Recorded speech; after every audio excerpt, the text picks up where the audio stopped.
Welcome to Rams Iconic, presented by 1800 Tequila, the best taste in tequila. Please drink responsibly. I'm D'Marco Farr, and this is the podcast where we catch up with some of the most iconic players in franchise history. My next guest played 10 seasons in the NFL, 4 with your Los Angeles Rams. In 1974, he became the first black quarterback to start and win a playoff game. He was 21-6 as a starter with Los Angeles and took the Rams to 3 straight NFC title games. He's a legend and a trailblazer. Please welcome to Rams Iconic, the definition of iconic, James Shaq Harris. What's going on, big man? Oh, thank you for having me. And, yeah. It's just good to be here, and thank the Rams organization for inviting me here. Well, thank you for being here. Thank you for doing this with us. This is special, man. This is Rams Iconic. I don't think there's anybody more iconic than you. I mean, this is a big deal for this show. So thank you for sitting with us, man. I appreciate it. Appreciate the Rams and great teams and mates and play that I played on. So, doing some research on you, and it's just so you were a high school phenom. You won a state championship as a sophomore, right? Is that true? Correct. I had a lot of great players. Great players with you. But you started winning right out the gate. And then you had a scholarship offer from Michigan State, but you decided to turn it down because they wanted you to switch positions. Do I have that right? Got it. You had it accurate. But once I got up there and realized that their plan for me was to switch my position, I decided that I would go to Grambling, and it was too hard to say no to Coach Eddie Robinson. How do you say no? I mean, you said no one in your neighborhood, no one you know has ever been on television. I mean, you grew up. When I came out. When you came out, but you grew up in an area full of athletes, a bunch of pros, right, and nobody that you knew had been on TV. That's why you considered going to Michigan State. Well, I came up when the time where it was segregated. Mm-hmm. So none of our players, the Big Ten was on TV, and we couldn't play at the major universities there. So no one had ever received a scholarship. And I was the first one to be offered and considered it because I thought that would give an opportunity for some other players to get that exposure. Wait, so all that pressure, I mean, you didn't feel that pressure, like you have an opportunity to break through and you decided not to go because you wanted to be a quarterback. What is it about being a quarterback that you were so attached to? I guess that's my number one question for you. Well, first of all, I felt that was my best position. Mm-hmm. And I'd studied the position. I'd seen so many guys, almost everybody switching position. Some way, in my own way. That was just my way of, just trying to make a difference for others. I just decided I wanted to play quarterback. And I resisted switching position. I realized I was maybe risking an opportunity to play pro ball. Because if I switched and started playing, I would be the technique and fundamental, I would have them, rather than waiting until after I finished college. I think anybody who's ever played football at any level, any black child, you all grow up throwing the football, pretending to be quarterbacks. But coming up, there were no people that looked like you playing the position. So you kind of had to make those switches. And I've been in those rooms in high school or college when they would tell the kid, hey, quarterback, we're going to switch you to your more natural position. We're going to put you at corner. We're going to put you at safety. We're going to put you at running back. And they always present it in a way that says, this will make us better, not just you. It's a lot of pressure for a kid. I saw this same conversation in college right under a picture of Warren Moon because we went to the same school. So that was kind of like one of those ironic moments. But hanging on to that spot, instead of getting in where you fit in, you decided, I want to be a quarterback. And you turn down Michigan State and you wind up going to play for one of the greatest coaches of all time. Talk about a blessing. Talk about a blessing. Wow. No to them. Big moment. Yes to one of the greatest coaches who ever lived, in Eddie Robinson. Oh, no question. I went to some other schools, and when I visit, they had different ways of telling me that I was going to play. They wanted me to play other positions. First of all, I got an opportunity to get those scholarships because other coaches recommended me. They weren't necessarily really scouting scouting our area. But because of my size was one of the reasons they wanted to switch me to other position. One team said to me that they wanted me to play wide receiver, defensive back while I learned to become a quarterback. So play here while you learn to be a quarterback. Right. Okay, right. yeah. But that's the hoodwink. But when Coach Eddie Robinson come to your home, all my coaches had played for him. He was their hero. And he come to your home and he promised my mother. He said to my mother that if you allow me to coach your son, I'll coach him like my very own. He'll go to get a college degree. He'll go to church on Sunday. Wow. He'll graduate and make a difference to society. And at that time, Grambling had one of the great teams. And I thought it was a perfect fit to me. What did they call Grambling the Notre Dame of the South? Is that the word? Is that what they kind of put out there for a minute? You guys were so dominant. Well, because I think only Notre Dame at one point had sent more players to the NFL than Grambling. Wow. Coach Eddie Robinson sent over 200 players to the NFL. That was, when in the early 60s, he had sent over 200 players to the NFL. 3 straight SWAC titles, and then you enter the draft in 1969. What were your thoughts about going into the draft? I mean, you've broken down barriers. You stayed at quarterback. You turned down Michigan State. You played there and turned it out in the SWAC. But now you're entering the NFL draft. What were your expectations of that draft in 1969? My expectation was I was going to get drafted high. We had played in New York. We had played in an Orange Blossom Classic in Miami. We played in the Junior Rose Bowl in L.A. We had a very good sports information director who got my name out. I was in major news across the country. I had size, what they were looking for. So I fit all the criteria. So I thought, and they said that I was going to get drafted high. But when it was all over, and Coach tried to get me an all-star game, he could not get me an all-star game. So that was a message. The year before, Eldridge Dickey was drafted in the first round. I thought I was going to get drafted high. And then everybody started switching. He was switched. Marlon Briscoe was switched, the magician. There's that switching again. Jimmy Ray was switched. So when you realize that, the only way I would have a chance if I got drafted the first day. So I didn't get drafted the first day, and I realized that I probably wouldn't have a chance on playing in the league. Did you think back, like maybe I should switch positions, or were you just steadfast, I'm going to be a quarterback, that's it? Because the dream's about to end, right? Yeah. They called me and offered me, they said if I would switch positions, they would draft me earlier. Wow. Okay.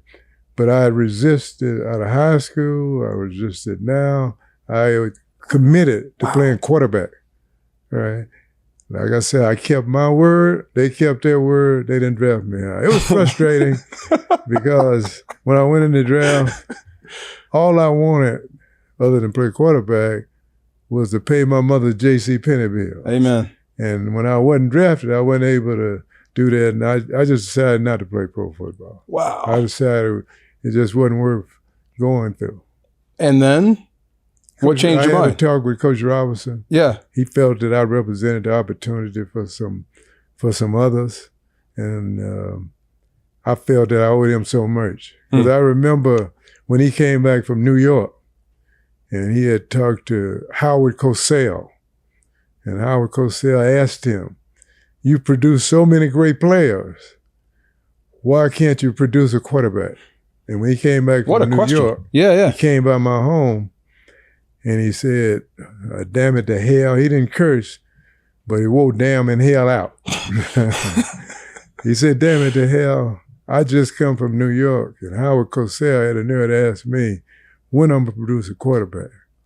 He said, if you come to Grambling, in 4 years, America will be ready for a quarterback. Whew. And I heard that. And I thought that I believed in that. And I decided, when I decided to go to Grambling. That's one of the things that, he lived up to when it was off season and we wasn't utilizing our plays. He would bring back plays from the NFL. and we'd go over them, trying to get me He ready. would bring you pro-style plays to run. Right. So he was preparing you for the NFL. He had a good Wow. relationship with Vince Lombardi because we had a great player on that team, Willie Davis. Yeah. So he would always bring back, and as soon as he gets back, we'd meet, and he'd go over what they're doing in the NFL. Wow. You know, it was a benefit. You're a project. I love it. I love it. So you go to Buffalo, drafted in the 8th round. You wind up you compete, and you win the job. You're the opening day starter. You're the first black quarterback to ever begin the season as the starter. Did you know that? Was that something in your head? I'm sure they had to write about it. How did you feel about that? Well, in the beginning, all I wanted was the opportunity to compete. I didn't think I was going to get that. And as I was 7th on the depth chart, when you're 7th on the depth chart, they can't work every quarterback. So the first few days, I didn't get a chance to work. But one of the challenging things was that during those days, they cut every day. They cut players every day. Every day. Oh, you wow. know, now they don't cut the end of training camp. Yeah. Well, they cut every day, and you started right after 4th of July. So on the 7th, they cut every day, and every morning at 6 o'clock, they knock on somebody's door. Bam, bam, bam. And I was sitting there, 7th on the depth chart, knowing I was in the line of fire. Right. And when I heard it, I just wait. Did you ever hear it down the hall? I heard it down the hall, and I wait. Yeah. And every day when they skipped my door, I made it for another day. Wow. So I had to go through 20 days of that. And but each day, for me, at the end of practice, they'd have a little passing drills. Mm-hmm. And I'd buy myself another day. In those drills? In those drills. By balling out. But okay, so you leave Buffalo, you come out to LA in 1973. That had to be weird, right? Coming out west. You ever been out west before? Oh, I was more comfortable in LA than Buffalo. Oh, no way. Because Louisiana, most of the people, when they graduate, they come to LA for jobs. Most of the people in Alabama, Mississippi go north. So I knew a lot of people out here. I felt comfortable in the environment. And then they had a lot of players on the team from the SWAC conference and HBCU school. So I felt comfortable when I got here. So you get an opportunity. Coach Knox, we have that in common. He believed in you, saw something in you, gave you a shot. You became the starter in 1974. Talk about that process, because I looked through that season. I think you guys lost to Green Bay the week before, and the next week you become the starter, and you just absolutely mop up San Francisco. How did you become the starter? What was the process through that? Well, the process was I went from the practice squad, and the next year, John Hadle, who had been MVP, they traded for him. He comes in, they draft Jaworski. So those were the 3 quarterbacks. Jaworski was a second-round draft choice, and I just had to, find my way on the roster. And John Hadle ended up being the MVP of the league. Was a good player for the Rams in 1972. And then we played Green Bay of 73. We played Green Bay early 74. And pretty good football team, not great. Good football team. We had a good team. I think we struggled a little, and they decided to make a change. And they traded John Hadle and moved me into the starting lineup. I was surprised. Hadle had been an MVP. I thought he still had some ability to play, and they put me in the starting lineup. That's 2 in a row, 2 great coaches that saw something in you and said, this is our guy, and let's go forward with that. So jumping ahead to 3 days before Christmas, 1974, you become the first black quarterback to start a postseason game and win it. Again, I'll ask you, did you know about the moment going into the game, or was it just about ball for you? Because it was a moment in time for a lot of kids and a lot of people in this country. Well, I was aware. I was aware of what it represented because I was the only starting quarterback in the league. Only black starting quarterback. Only black starting quarterback in the league. I was aware of what it represented, but I was even more focused on making sure I play well because my play could determine others getting an opportunity. Did it dawn on you who you were playing that day and what that team represented in the NFL in terms of black quarterbacks and blacks participating in the NFL, I think Washington was one of the last teams to integrate. Did that factor in that you beat them in the playoffs? Never thought about it. Never thought about that at all. My focus had to be on my preparation. I think the will to win is determined by the will to prepare. So my focus had to be on, playing well for the Rams, getting the ball to the right people, making decisions. And you went to the Pro Bowl that year, right? After that season. Yeah. And you were the MVP of the Pro Bowl too. So you just keep proving along the way that, wow, I can do this. Hey, I was very fortunate to have a good team to play with, and got in the Pro Bowl and had a good day. And I was very, very excited about that. It's just a trip, man. I mean, coming off the Super Bowl, watching Patrick Mahomes do his thing, he goes back to back, and who he had to beat to get there. He beats Lamar. We got Dak Prescott in Dallas, and he led the league in touchdown passes. And I'm sitting here with the origin story. Does it ever it began with me, and here we are now? C.J. Stroud is Rookie of the Year. Black quarterbacks aren't a thing anymore. They just say quarterbacks now. Does that resonate with you at all, being the first? I don't look at it as a fan of the game and the challenges that black quarterbacks had to go through, and witnessing them all, seeing Marlon Briscoe come in and have to change from receiver, seeing Doug Williams win the Super Bowl in one of the great games ever played. By the way, that was a routine Grambling day. Come on. A routine Grambling day. Wow. And Warren Moon, had to go to Canada. When you see those things and you come out today, I'm so happy to see the players today who are great ambassadors for the game. They say the right things. They play well. They got foundations to help send clear message to young people. And the talent on the field is extraordinary. And today, we finally reached a time where I think young kids growing up feel that they can play quarterback in the National Football League. That's the crazy thing. Some of that humility and those players you just mentioned is born of you. Like if you would have cracked, if you would have switched positions, if you would have flamed out, we wouldn't be here. They might not be playing quarterback. Mahomes might be a running back at this point. You know what I mean? I do know what you mean. I went through it. Absolutely. I heard you speak. You talked about your teammates, and I had Harold Jackson in this seat. I had a lot of guys from that era, and they all say what a great time they had playing together. Like that team was special. And you said something. It just wasn't meant to be champion, but it wasn't like you guys weren't one of the best teams in the league as far as being teammates together and working hard. Oh, there's no question it was one of it. One year we beat Dallas in the first round and lose to Minnesota. Next year we beat Minnesota and lose to Dallas with good teams. And that's one of the things that you'll never forget, having that opportunity and coming up a little short.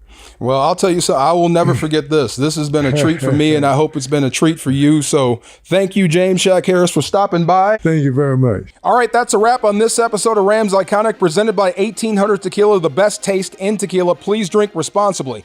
I hope you enjoyed our conversation with Rams legend Shaq Harris. I'm D'Marco Farr, and we'll see you next time. Thanks for watching. Make sure to like and subscribe so you don't miss out on our videos.